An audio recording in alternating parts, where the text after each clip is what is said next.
حضرت مریم علیہ السلام اللہ کی برگزیدہ بندی تھی۔ قرآن مجید میں ان کی پاکیزگی اور اللہ کی قربت کا ذکر کئی جگہ آیا ہے۔ سب سے بڑا معجزہ جو اللہ نے ان کے ذریعے ظاہر فرمایا وہ حضرت عیسیٰ علیہ السلام کی بے مثال پیدائش ہے۔ قرآن بتاتا ہے کہ مریم ایک پاک دامن، مخصوص اور اللہ کے نزدیک چنی ہوئی بندہ تھی۔ ان کا تعلق خاندان عمران سے تھا، اس لیے سورۃ آل عمران میں ان کے خاندان کا ذکر ملتا ہے۔ بعض تفاسیر کے مطابق مریم کو بچپن ہی میں اپنی ماں نے اللہ کے حضور وقف کر دیا تھا اور ذکر الہی ان کی نگہبانی کرتے تھے۔ قرآن میں مریم کو نام لے کر پکارا گیا ہے اور ایک پوری سورت مریم ان کے نام سے ہے۔ یہ اسلام میں ان کی عظمت و مقام کا اظہار ہے۔ پھر ایک دن اللہ نے فرشتے جبرائیل علیہ السلام کو بھیجا جو انسانی شکل میں ان کے سامنے آئے۔ مریم علیہ السلام گھبرا گئیں، لیکن فرشتے نے کہا، میں تمہارے رب کا بھیجا ہوا ہوں تاکہ تمہیں ایک پاکیزہ بیٹا دوں۔ حالانکہ وہ کنواری تھی۔ مریم نے تعجب کیا کہ یہ کیسے ممکن ہے جب نہ اس نے کسی مرد کو چھوا اور نہ شادی شدہ تھی۔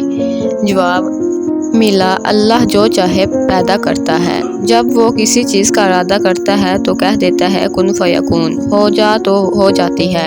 سورۃ آل عمران کا مفہوم یہی بشارت اسلام میں حضرت عیسیٰ علیہ السلام کو معجزانہ ولادت کی بنیاد ہے۔ ان کا وجود اللہ کے حکم سے انسانی باپ کے بغیر ہوا۔ یہ اللہ کی قدرت اور نشانی ہے۔ سورۃ مریم میں ہے کہ مریم نے اپنے وجود کو لوگوں سے الگ کیا اور جب تک غم سہ رہی تھی اندر ہی اندر تکلیف محسوس کی، پھر وہ ایک مخصوص جگہ چلی گئی اور اللہ نے ان کے لیے رحمتی انتظام فرمایا۔ جب اللہ نے حکم دیا کہ کھجور کے درخت کو ہلاؤ، فوراً ان کے اوپر کھجوریں گر گئیں اور چشمہ بہہ نکلا تاکہ وہ کھا کر آرام پائیں۔ یہاں واضح طور پر اللہ نے مریم کو سہولت اور شفا کے لیے قدرتی نظارہ کا معجزاتی انداز میں مہیا کیا۔ اس طرح وہ تنہائی میں بلا شبہات پیداوار پائیں۔ جب مریم حاملہ ہو کر اپنی قوم کے پاس واپس آئیں تو ان لوگوں نے ان پر بے حیائی اور غیر شرعی تعلق کا الزام لگایا۔ مریم نے خاموشی سے اشارہ کیا کہ ان کے پاس بچے سے پوچھ لو، اور اللہ کے حکم سے بچہ حضرت عیسیٰ علیہ السلام گود میں بول اٹھا۔ بچے نے کہا، میں اللہ کا بندہ ہوں اور اس نے مجھے کتاب دی، مجھے نبی بنایا اور جہاں تک ممکن ہوا مجھے پاک رکھا۔ رب نے مجھے رحم دل بنایا۔ یہ گود میں بولنا ایک عظیم معجزہ تھا۔ اس نے ماں پر لگائی گئی الزام بازی کا واضح جواب دیا اور لوگوں کو جو الزامات تھے بے بنیاد ثابت کر دیا۔